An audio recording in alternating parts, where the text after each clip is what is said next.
Shalom, selamat pagi saudara yang terkasih. Senang bisa berjumpa lagi dalam program Spiritual Life untuk bersama-sama kita merenungkan kebenaran firman Tuhan pada pagi hari ini. Ayat perenungan kita pada pagi hari ini terambil dari 2 Korintus 4 ayat 16 sampai pasal 5 ayat yang ke-10. Judul perikop pada pagi hari ini yaitu jangan tawar hati juga waktu menghadapi maut. Saya akan bacakan ayat ini bagi Bapak Ibu Saudara semua.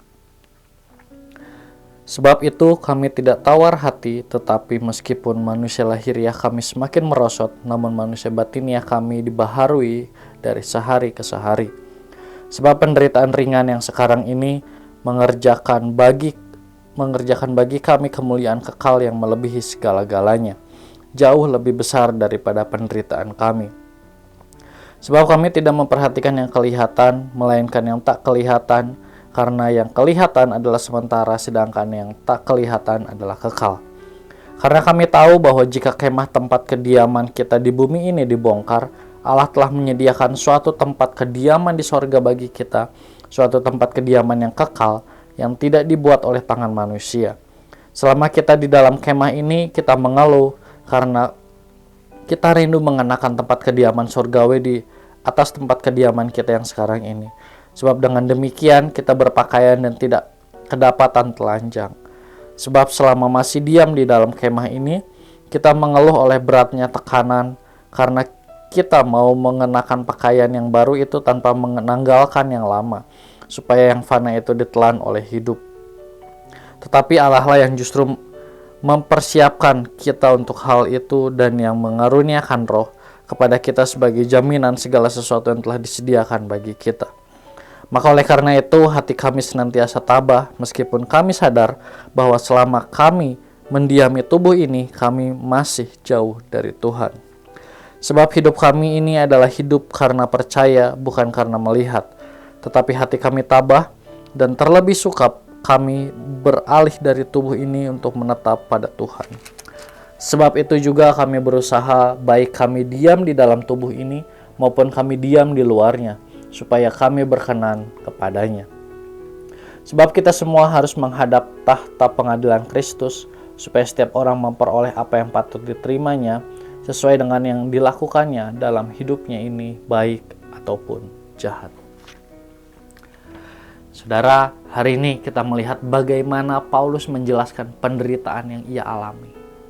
Di balik penderitaan yang ia alami di dalam ayat 16, di ayat yang telah tadi kita baca, dikatakan, kami tidak tawar hati, tetapi meskipun manusia lahiriah kami semakin merosot, namun manusia batiniah kami dibaharui dari sehari ke sehari. Paulus menyadari bahwa di balik penderitaan yang ia alami, meskipun manusia lahiriah atau manusia daging semakin buruk, namun secara batiniah atau secara rohani, ia semakin bertumbuh di dalam Allah. Dalam pasal 5 ayat 5, Paulus mengatakan bahwa Allah memberikan kepada kita Roh Kudus sebagai jaminan. Kehadiran Roh Kudus di dalam diri Paulus memberi sebuah jaminan bahwa Allah berkarya dalam dirinya meskipun ia sedang dalam penderitaan. Melalui keyakinan inilah, maka Paulus terus berusaha untuk tetap menyenangkan hati Allah meskipun keadaannya sedang tidak baik. Saudara, melalui renungan hari ini kita melihat teladan yang diberikan Paulus kepada setiap kita sebagai orang percaya. Di tengah kehidupan yang menderita, Paulus percaya bahwa Allah terus berkarya di dalam dirinya. Melalui penderitaan yang ia alami dapat membuat dirinya semakin bertumbuh di dalam Allah, yang membuat dia menjadi semakin dewasa di dalam Allah. Saat penderitaan itu terjadi, yang Paulus lakukan ialah ia tetap berusaha menyenangkan hati Allah. Saudara, melalui renungan hari ini, marilah kita belajar bersama melalui teladan yang telah Paulus lakukan. Dalam kehidupan ini kita pasti pernah mengalami penderitaan. Bahkan mungkin saat ini Bapak, Ibu, Saudara-saudari sedang mengalami penderitaan.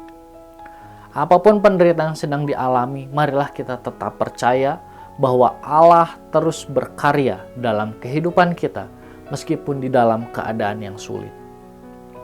Dan teruslah lakukan hal yang menyenangkan hati Allah. Marilah kita terus berusaha menyenangkan hati Allah melalui berbagai keadaan yang terjadi dalam kehidupan ini. Saudara, marilah kita mengambil waktu sejenak untuk merenungkan firman yang baru saja kita dengar. Saudara, sudahkah kita tetap percaya dan menyenangkan hati Allah ketika kita dalam penderitaan?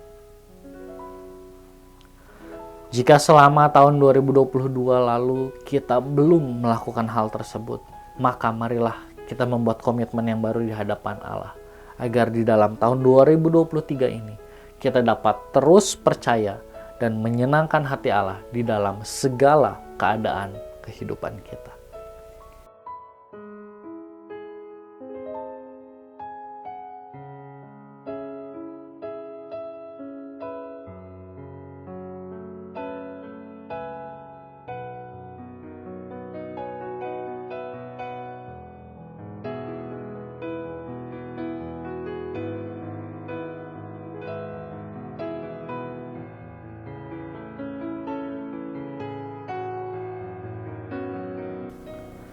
Mari kita akan tutup firman Tuhan pada pagi hari ini di dalam doa. Mari kita berdoa. Tuhan, terima kasih buat kebenaran firman Tuhan yang kembali datang kepada setiap pribadi kami pada pagi hari ini. Firman Tuhan kembali mengajarkan kepada setiap kami, untuk setiap kami dapat menjadi pribadi yang terus percaya kepada kuasa-Mu, terus percaya kepada kehadiran-Mu dalam kehidupan kami, Tuhan. Meskipun terjadi berbagai macam keadaan di dalam kehidupan kami, mungkin itu yang baik, mungkin itu yang buruk, tapi melalui kebenaran firman Tuhan pada pagi hari ini kami diingatkan kembali untuk kami tetap terus percaya bahwa Tuhan selalu bersama-sama dengan kami dan Tuhan tidak pernah meninggalkan kehidupan kami. Tuhan, ampuni kami kalau mungkin selama ini di hari-hari sebelumnya kami tidak terlalu percaya penuh kepada kuasa-Mu, Tuhan. Mungkin selama ini ketika kami menghadapi hal-hal yang buruk dalam kehidupan kami melakukan hal-hal yang tidak berkenan di hadapan-Mu, Tuhan. Ampuni kami. Dan mulai saat ini, Tuhan, kami membuat sebuah komitmen yang baru. Kami mau terus percaya kepada kuasa-Mu di dalam keadaan-keadaan yang buruk sekalipun, Tuhan. Dan kami juga mau belajar untuk tetap terus melakukan hal yang baik, melakukan hal yang benar di hadapan-Mu, Tuhan, meskipun kami sedang dalam keadaan yang buruk. Terima kasih Tuhan Yesus, kami menyerahkan juga hari ini, segala aktivitas kami hari ini hanya ke dalam tangan-Mu. Hanya di dalam nama-Mu kami berdoa dan mengucap syukur. Haleluya, amin. Selamat pagi, selamat beraktivitas, Tuhan Yesus memberkati.